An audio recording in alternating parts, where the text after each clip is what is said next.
Alrighty, so about a week and a half ago, you all saw my picks for my top 10 worst horror films of the current decade so far. But now, since it is the day before Halloween, it is time to talk about the reverse side of that coin and talk about my picks for my favorite horror films of this current decade so far. These particular films make me very happy to be a lover of the horror genre. Just what you all know, when it comes down to the guidelines, the same guidelines that I said about my top 10 worst horror films of the current decade so far are also applied here. But there was one thing I cannot believe I forgot to mention. These are the films that are chosen from the years 2020 to 2024, and I cannot believe that I didn't mention that. And before I continue on with today's video, let's also start our conversation below. What are your picks for your top 10 favorite horror films of this current decade so far?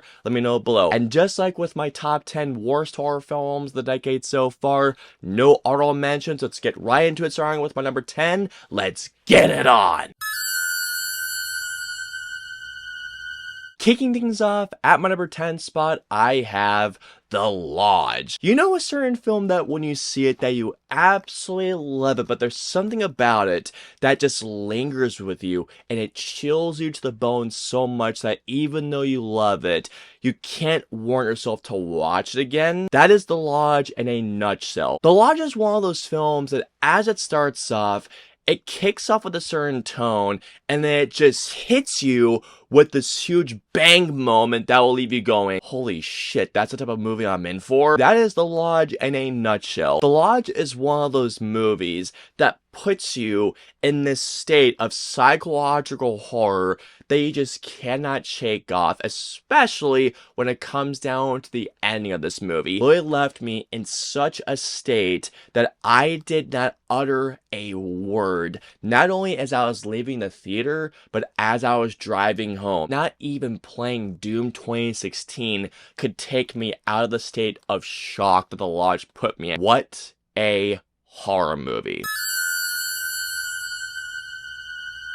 You know when you see a trailer to a film and that trailer looks so good that you're just intrigued to see it, and then when you see that film, it catches you off guard and you're blown away by how great that film was. To me, that is my number 9 spot, and that is The Menu. And man, I was not prepared by not only how great this film was, but how dark and just how much of a savory dish this movie was. Within the first 20 minutes of The Menu, I was so locked in and I was so intrigued by how the premise was going, of how this whole scenario was going around. But then once that shock moment came in, I was thinking, holy shit. Give me more, give me more. The menu starts you off with an appetizer, something to tease you off, and it slowly peels back some layers of making you go, holy crap, what am I in for? And then once it gets to a certain point, it shows everything and it peeks behind the curtain and you're thinking, holy crap! And then once you get to a certain point, the menu is like asking you, hey, you want seconds? And not only have I gone back in for seconds, I've gone in for thirds, fourths, and fifths. That is how much I loved this 3-course meal that was The Menu. What a delicious treat of a movie this was. I couldn't get enough of The Menu.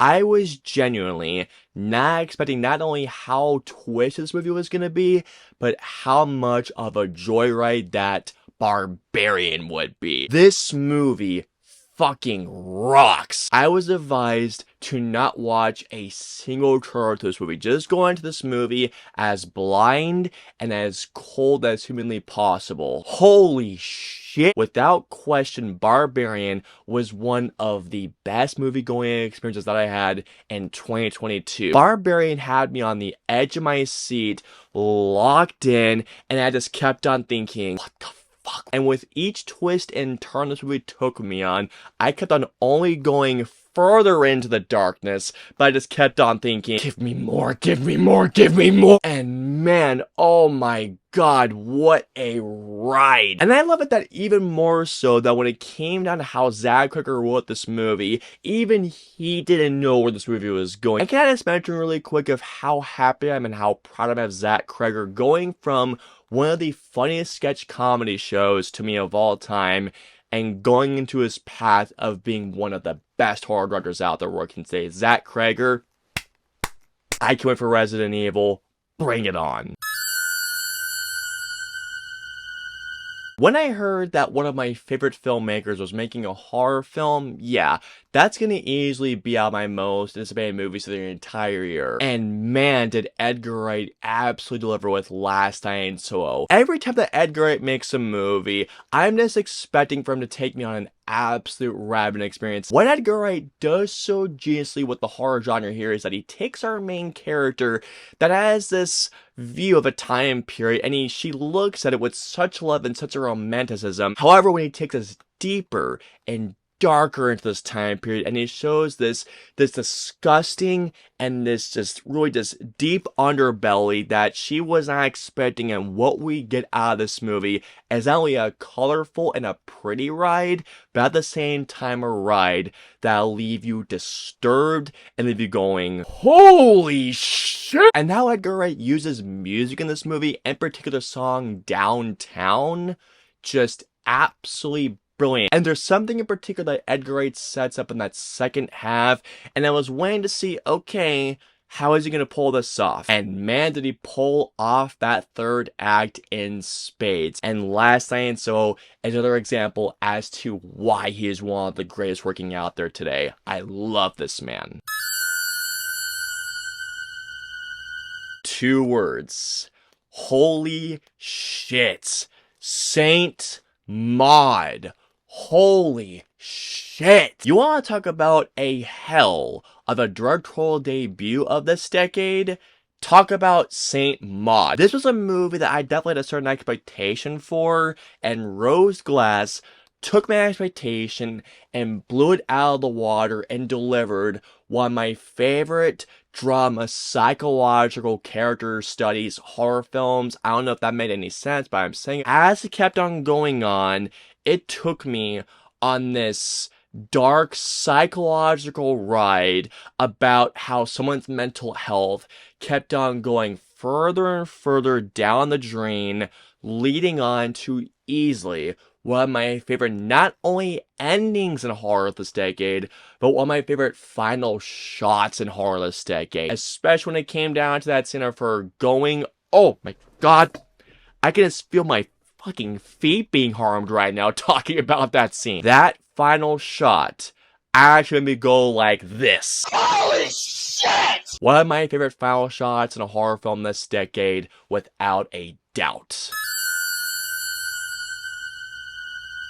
What do you get when you ask a great filmmaker, hey, can you remake one of the Universal Monster films and not only improve upon them, but make it scarier? Well, that's what you get when you ask Leigh Whannell to remake The Invisible Man. Even though I love the original Invisible Man, the original Invisible Man could absolutely be updated, especially in today's modern age. And man, what an update that Leigh Whannell gave us for The Invisible Man, and not to mention it as well, not only did he give us a film that, don't get me when I say this because I absolutely believe this, Leigh Whannell not only gave us a remake that's not only better than that original film, but is also a remake that is scarier and much more terrifying than the original film. What made that original film so scary is seeing how a man's quest for power and wealth drove him further and further into insanity. What Leigh Whannell did so well is showcasing this woman's journey of being in an abusive relationship with a man that has the tech that makes him invisible. Elizabeth Moss puts on easily one of the best portrayals in a horror film, especially this decade. Not only did Leigh Whannell deliver one of the best horror remakes of all time of this film, but also just one of the best remakes, period. You know when you sit down for a film and as you're watching that film, you keep thinking in your head, where has this movie been in my life? My number 4 spot? Heretic. As I was watching Heretic, there were certain times and those dialogue fed sections that I kept thinking, holy crap. I wish I had this movie when I was in high school. I really did. Heretic is one of those films that whether you're religious or if you're non-religious, this is a film that creates such a great open dialogue for people that either are in religion or people that are non-religious. Heretic is one of those films that doesn't put you down whether you're an atheist, an agnostic, or if you're someone that does practice one of those religions. And where Heretic takes you in this religion-based conversation, the horrors of how people use religion, how Heretic brings up those conversations in the horror genre, I think are absolutely brilliant. Sophie Thatcher, Chloe East, and Hugh Grant all give powerhouse performances, and I am shocked that none of them were nominated for Oscars. It legitimately shocks me. And how Heretic ends, just genius. At my number 3 spot, I have A Quiet Place Part 2. Not only is A Quiet Place Part 2 scarier than that first film, it is also the better film of the first movie, and that is a high achievement because that first film is so damn good. John Krasinski could have easily just made a film that was either just, a cash grab film, or in some regards, a film that goes bigger for the sake of going bigger. While John Krasinski does definitely go bigger with A Quiet Place Part 2, and he does expand in locations most definitely, the thing that John Krasinski does not lose sight of is that emotional core with the family and involving Cillian Murphy's character. And not only does John Krasinski make a film that's even scarier in that first film, but a film that's actually a much more impactful film, especially with how this film brilliantly parallels that first film. Just thinking about the ending of how sorry, I'm getting emotional. You could say it is an abrupt ending, but the abrupt ending here in A Quiet Place Part 2 just geniusly replicates what John Krasinski does with that first film without completely copying that first film. Bring on A Quiet Place Part 3. I am so there day one. While it is very difficult to deliver a horror sequel that's better than the original film, it's even harder to deliver a directorial debut that's not only a good one, but let alone a great one. And man, did Talk to Me just absolutely blow me the fuck away. When I heard that Raka was going to be making their first movie, their directorial debut, a horror film with, A24, I mean, come on, guys. Not only did the Philipper brothers absolutely make something great, but they made something that is truly great for not only the horror genre, but also for their directorial debut. How Talk to Me furthers along the path, take you on this journey of a girl that's still reeling from grief, and she wants an escape from this grief, and the way how she sees fit is by doing this party trick that only makes her addicted to this party trick, and her addicted to this party trick only takes her on this spiraling journey into demonic hell. While I'll Bring Her Back, if you ask me, is the better made film and the more disturbing film, Talk to Me just came out of nowhere, and it gave us a brand new voice in horror from the Philipper brothers, and they are voices in horror that I am itching and foaming at the mouth to see what comes from them next. I love Talk to Me, such an amazing film and amazing directorial debut. My pick for my favorite horror film of the decade is the reason why I love horror films, as this particular movie has everything that I love when it comes down to the horror genre in one particular pick. My number 1 pick for my favorite horror film of the decade is Nosferatu. 1922's Nosferatu is a classic, it's revered, and there's a reason why that film is considered a landmark and the godfather of horror films, along with The Cabinet of Dr. Caligari. Robert Eggers did such a difficult and really a near impossible task, and that is this. Make a remake of a movie that is considered to be one of the godfathers of the horror genre, and take that remake and expand upon things, and if you can, improve upon certain things that the original already did so well. Robert Eggers did that with his 2024 remake.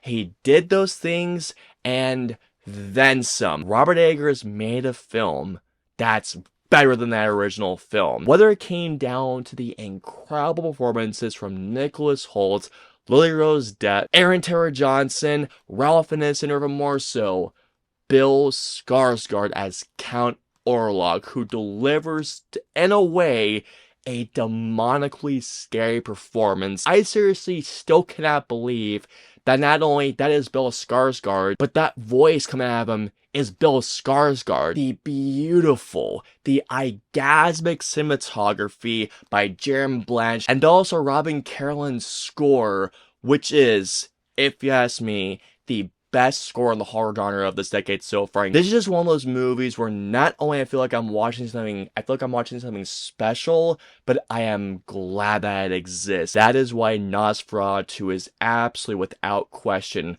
my pick for my favorite horror film of the 2020s decade so far. And that, everybody, is gonna wrap it up for my picks for my favorite horror films of the 2020s decade so far. I hope y'all enjoyed it. If so, please hit the like and subscribe buttons. If you guys want to see it in my previous 2 videos, please click it right there or right there. And of course, until my next review or video goes live, I will see you all next time.